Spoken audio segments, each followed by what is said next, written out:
just like ripped out everything inside of this guy. What's going on, guys? I'm Rated D and I've tested positive for swag. And this video, it's going to be a little bit longer. I'm going to keep it under 10 minutes. But at the end of it, I'm going to recap everything of what I seriously think is going to come out this year based off everything I'm going to bring up, before that. So if you want to watch the entire video, feel free to. If not, I'd say skip to like the last minute to hear my final thoughts on everything. But oh, by the way, I wanted to say this. I didn't actually destroy Bloodborne. That was basically the way I do the early unboxings. I just, the way I did the disc for Quantum Break, I did that for Bloodborne. And yeah, I hope you guys enjoyed the video though. But so basically this video is about what we have coming for PlayStation 4 over the next 2 years. So 2015 and 2016. Now everybody knows Shinobi 602. He's like the big credible insider that we've got. There's another insider on NeoGAF named Verendis. Now he's put out tons and tons of information over the past few years, tons of teasers, hints, a lot of crazy stuff, and it's pretty much confirmed that he works for Sony. Okay, we don't know exactly if he's one of the big guys like Shuhei Yoshida or Sean Layden or whatever. We don't know if he's one of those guys. We know that he does have access to a lot of important information though. Now what happened, mods on NeoGAF know that he knows a lot of this stuff. There's no reason for him to be banned. That's why when he put out certain misinformation a couple of years ago, they didn't ban him. Now last week he made a joke about Bloodborne sales, and for whatever reason he got banned for it. So I'm really hoping that they reinstate him because he was putting out a lot of interesting information.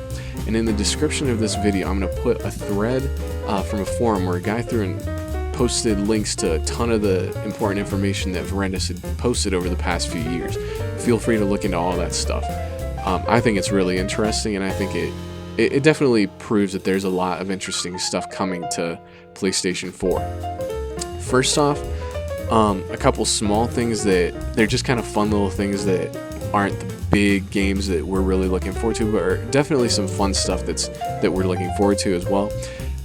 It's pretty much confirmed that there's going to be a 5th Sly Cooper coming out in the next 2 years, as well as another PlayStation All-Stars-esque game. It might not necessarily be modeled like Super Smash Bros.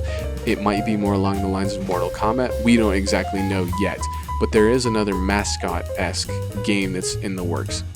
So those are the two things to put out right at the beginning. Some of the other stuff that is the more interesting stuff. So he basically said in the next 2 years we're gonna get The Last Guardian. Okay, now I really feel like that's gonna come out this year, and I'll get into a lot of stuff in a moment, but I wanted to say in one of Verendis' posts, PS3 was not mentioned, but he said you'll be playing The Last Guardian on PS4 as well. So I think that what Sony's doing with The Last Guardian is similar to what Microsoft did with Forza Horizon 2, to where they have 2 different versions, each built from the ground up for its specific platform. You know what I mean? Obviously that could be wrong, but based off the fact that he said you'll be playing on PS4 as well, I think that maybe it's also being made for PS3, especially it had like 50,000 pre-orders on VG charts, or maybe it was 20,000. I can't remember. It had tens of thousands of pre-orders on VG charts for like the last 5 years or whatever. So I don't think Sony would just abandon all those people. So, but we do know that it is on PS4 as well. Another former Sony employee admitted that. So, but what I think with The Last Guardian, let's face it, dude, Sony wouldn't delay Uncharted 4 if they didn't have a backup plan. The Last Guardian would be huge all over the internet. That game would easily sell over 1 million copies. And I know that Ico and Shadow of the Colossus didn't have amazing sales, but they both sold well. And, like, decent, And The Last Guardian could easily sell over 1 million copies. They might even put out a Last Guardian PS4 bundle for the holiday season, which would be insane. You know what I mean? So I think that that's going to be one of the big games that they're going to release that they haven't talked about yet. And multiple insiders, especially I think Shinobi had also said it, is that this E3 is going to be absolutely insane. Now, aside from The Last Guardian, I think Gran Turismo 7 is going to come out this year, which would easily explain why Sony would just, without a second thought, move Uncharted into next year, because Gran Turismo is the biggest PlayStation franchise in history. You know, I mean, Gran Turismo would be huge. So one of the things that makes me believe Gran Turismo is coming out is, first off, Kazunori Yamauchi had said it's not going to take as long. You know, he said 2014, 2015, it's going to come out. 2014's over with. So I think it's coming out fall of this year. Plus, Varendas had said that he expected, back in 2013, he expected the new Gran Turismo to come out at the end of 2014 or beginning of 2015. Now, with all these delays, I think that they've moved that down to the holiday season as well. And Gran Turismo 7 is going to be the huge game for PlayStation this holiday season. You've got PlayStation's biggest franchise with Gran Turismo, and then you've got Microsoft's biggest franchise with Halo. So those are going to be the two big games for each platform, Halo and Gran Turismo. And I think specifically for PlayStation, we're going to have The Last Guardian and Gran Turismo 7. Then, Guerrilla Games' new IP. They usually announce their new games around E3 and then release them the following February. Killzone was a launch title, so that was the exception, but the other Killzone games were done just that way. So I think that they're going to do the same type of thing with this Horizon RPG that they're doing. I think, you know, Horizon and Uncharted 4 are going to be the two big games for next spring, just like Bloodborne and The Order 1886 were for this spring. So moving on from that, and these are all games that Varendas had listed as coming out in the next 2 years. It's not like I'm, you know, pulling out random games or whatever. On top of that, Sony Bend, I believe their game is going to come out next holiday season. And on top of that, something that Varendas mentioned a new God of War, but I don't remember if he said if it's coming out in the next 2 years.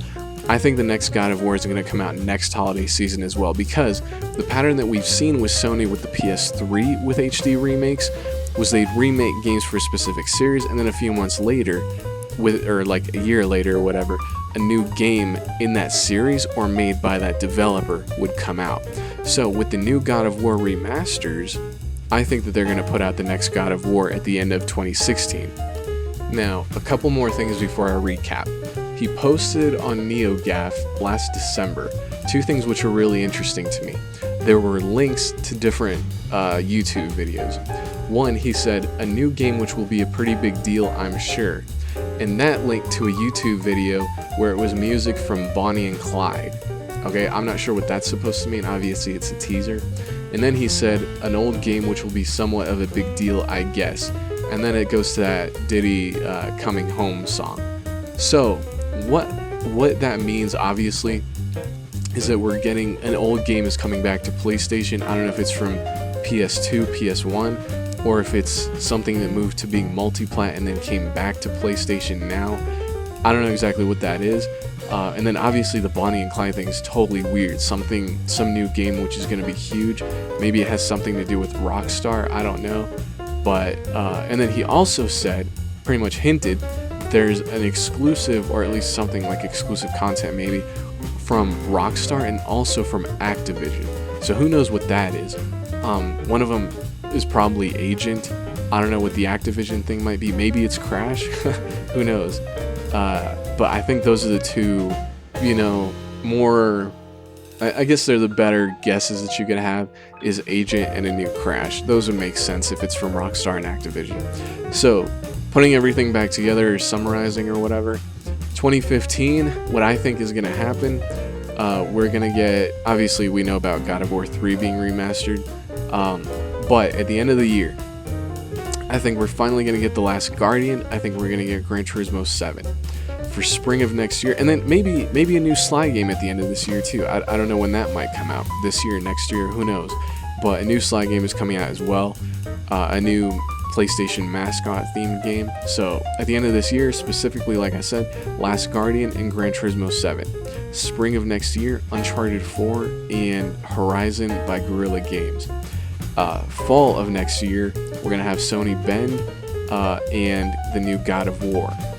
And I don't know, Media Molecules game is gonna be somewhere in here as well. I completely forgot about them. We still haven't seen that.